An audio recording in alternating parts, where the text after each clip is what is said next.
Thanks for joining me for this edition of the Author's Corner, brought to you by KNEO 91.7 FM The Word. I'm Roberta Foster, and today I welcome Jenny Erlingsson to Author's Corner, and she's the author of the book Almost by Design, which is published by Revell, a division of Baker Publishing Group, and she'll tell you more about how to find the book at the end of the program. Let me give you a little introduction to Jenny. She is an author and speaker of Nigerian descent.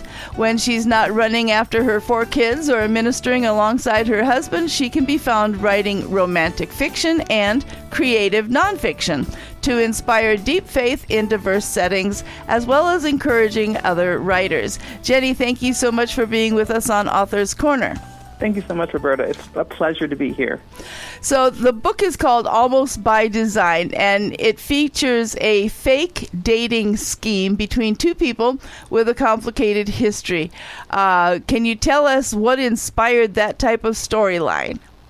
Wow. It's funny because sometimes as a writer of Christian romance, it's like it almost feels weird to be like, yeah, I wrote a fake dating. Essentially, there's a lie in there, right? Right. So that feels very hard. But honestly, when you're writing these stories and looking at the plot and looking at the components you want to have, I knew, and even my agent really helped me flesh this out as well, that, what are the stakes in there? What brings them together? Mm-hmm. What brings these 2 characters together and makes them stick together? And what are they trying to get out of it? And so because of my character, of what she is trying to strive to do, right, maybe outside of God's intention for her to excel in her job, mm-hmm. and then the pressures that the male character is trying to alleviate from his family and all of that. So they both want something from each other. Mm-hmm. But I think for me personally, so that I wouldn't feel like I was lying in a way. And this is, there's tons of fake dating tropes and books out mm-hmm. there, and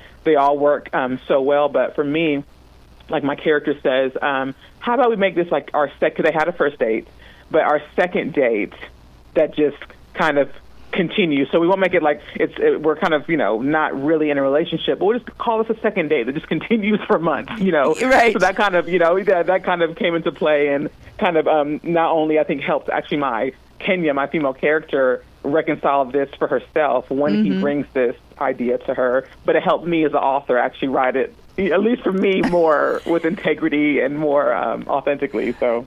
Well, I really appreciate that, because that is something that as I got into the book, I'm like, Yeah. Okay, let's start this relationship on a lie. No. So that was good. Very good.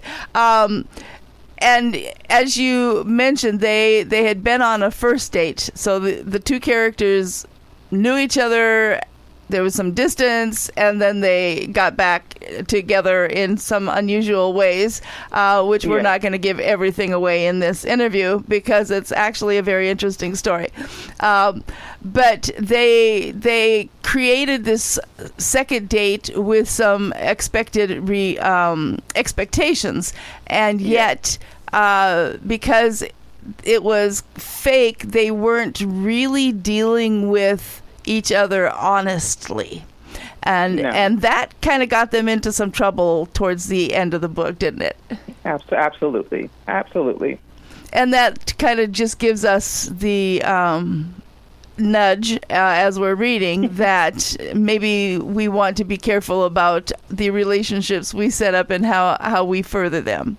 Yes, absolutely. And just like what we expect, and really just like I said even earlier, like what we strive for mm-hmm. outside of God's design, almost in a way of like, Adam and Eve, right, with the fruit, like, taking the fruit to have more knowledge when God walked with them, right, in the garden. So mm-hmm. He was right there, the source was right there, but to try to maybe do something quicker or outside of mm-hmm. His accountability and oversight. And so I think we tend to do that a lot in a lot of things. And so that's why even the title, I think, coming in, Almost by Design, like they didn't quite get there, but then yet God's design kind of like he's so merciful, he's so faithful to like bring things full circle, right? And to bring multiple chances for us to redeem, or really for Him to redeem our mistakes when we're willing to surrender to Him. So.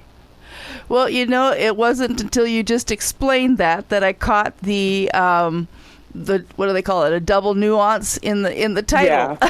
Yeah. Yeah. Because I've read the book, and so I'm like, okay, well, he was in a design business, but okay, almost by God's design is also part of the story. And really almost Excellent. by their design, but not really. Yeah. But then his design definitely was much better. Very good. I like that. Thank you for mentioning that, because that really adds to the fullness of the story.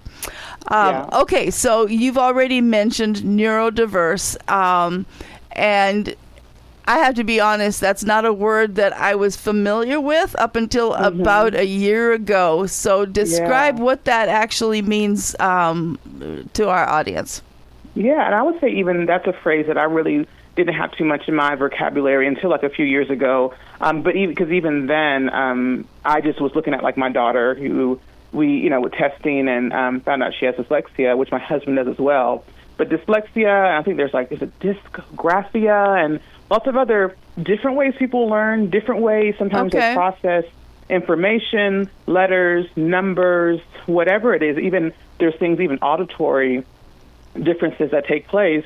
That all comes up under neurodiverse. And I think even things like being on the spectrum, autism, Asperger's, that comes in under being neurodiverse. Just means your brain processes. And I think it's really beautiful to think about this, because we all learn differently. And I think some of the ways we learn are really more mild, or maybe fit into the box of traditional educational systems easier, and other ways people learn don't always as well. And so that's what my husband has faced. My daughter, she's young, just 10, but she's, we're walking through that with her. And then what my main character, Kenya, she faces some of those differences. And so we see how that has affected her, throughout her life, and how, especially with what takes place at the beginning of the book, how it affects her in her current life as well.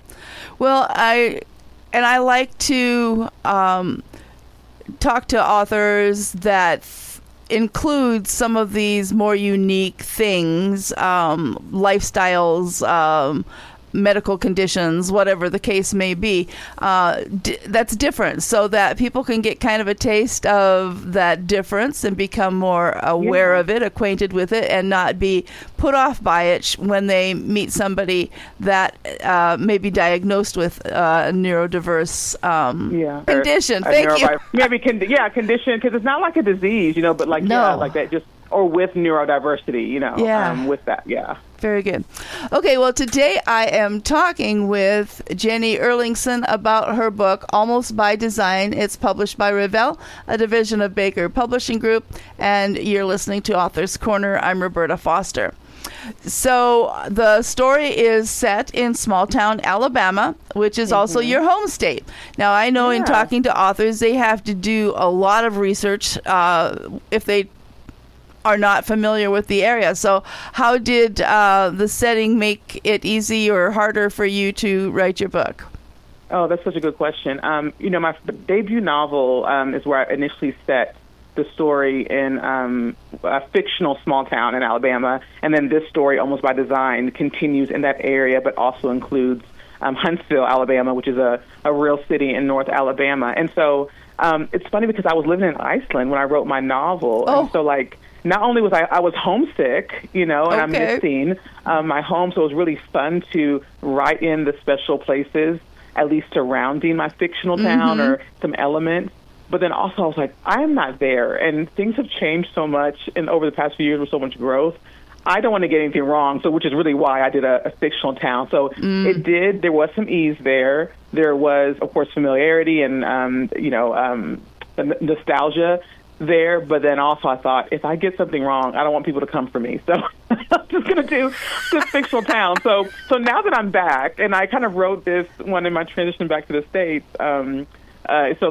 walking around downtown more and all of that. And so I feature Huntsville more in this book. Still have my fictional town of Hope Springs, but so definitely brought a little bit more ease to be immersed back in my state. But it definitely is fun to write in a place that you're familiar with, and then also maybe don't always see books from as much. So that was fun. In your bio, I mentioned this phrase, to inspire deep faith in diverse settings. So Yes. Tell us more about that, what you mean by that, and how you accomplish it. Yeah, and I have kind of a little phrase or like a alliteration that has really become something that like I try to remember when I want to keep myself anchored in the Lord, Christ-centered identity, intimacy, and influence, because I recognize that, like, especially with the move to Iceland or different roles that take place, I like to say that diversity really like encompasses different ages, stages, and seasons. But yet we can be anchored no matter what. Yes. You know, so like before I had children, before I was married, and now as a mom, whether it was with young kids or then internationally, you know, with my family and the roots that I couldn't put roots necessarily in my church, even though, yes, we want to be a part of a church body and a group of believers who encourage us and all that. But my roots had to be in him because we're at different places. And now, again, we're back in the States, and that's a whole nother transition and journey of like, okay, Lord, am I rooted in you? And so inspiring deep faith means that I want to encourage people to find their source in Christ, to abide in Christ, to anchor in Christ completely. Because then when you, and I call that really establishing identity, then cultivating intimacy with him, then from there, the influence that comes is up to him. Just like the story of Mary when she poured the oil on Jesus' feet in John chapter 12, verse 3 says that, you know, when she did that, the fragrance filled the room. So God always reminds me that the influence, the fragrance, the impact, the reach is actually not for me to strive for or to do. God does it. I just have to be obedient with cultivating that deep faith, you know, and then no matter where I am. And so that means that yes, our assignments may shift, our roles may shift, but my core identity, who I am, doesn't have to shift no matter what the setting that I'm in. Wonderful. The listeners have picked up your book, they've read it, and they've gotten to the last page. What is your hope that they take away from reading Almost by Design? What I hope that readers gain when they get to that last page of Almost by Design is that they are so encouraged that maybe the weakness, and we're not talking about sin, right, or maybe disobedient struggles, right, but the weakness that they thought or the thing that they thought was almost a disqualifier for them, that they encouraged that God made them by design and that God could even use what maybe the world deems a flaw really as a gift, really for his glory, to express beauty, to express another facet of his nature, of who he is, to be used for whatever he's put in your hands to do, to steward the unique ways he's built you, that is on purpose. It is on design. And so by our own work and striving, and maybe there are things that the reader may be like, oh, I tried to do this and I messed up here, but if you put it in God's hands, you'll recognize that, oh, Lord, you can do so much more with what I put in your hands than me myself. So I want them to be encouraged. I want them to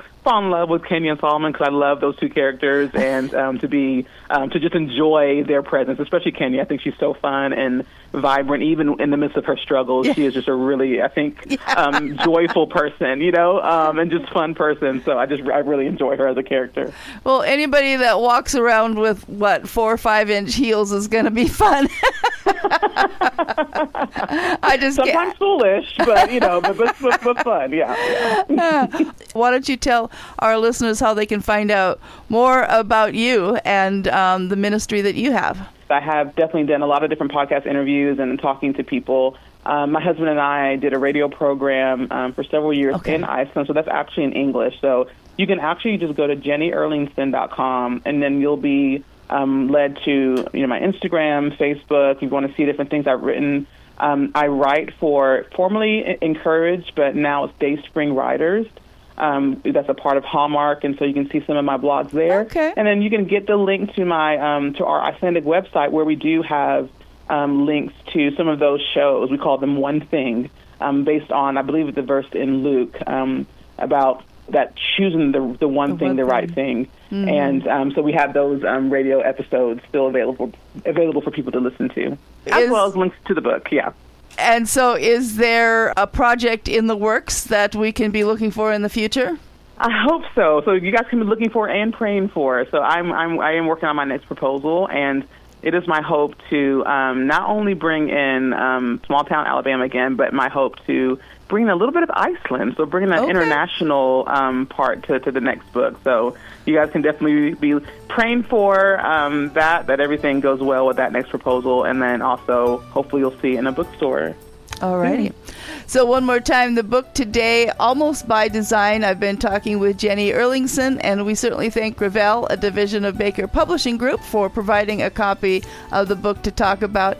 Jenny, it's been such a delight meeting you, talking with you, and hearing such inspiration from you. Thank you so much for your time.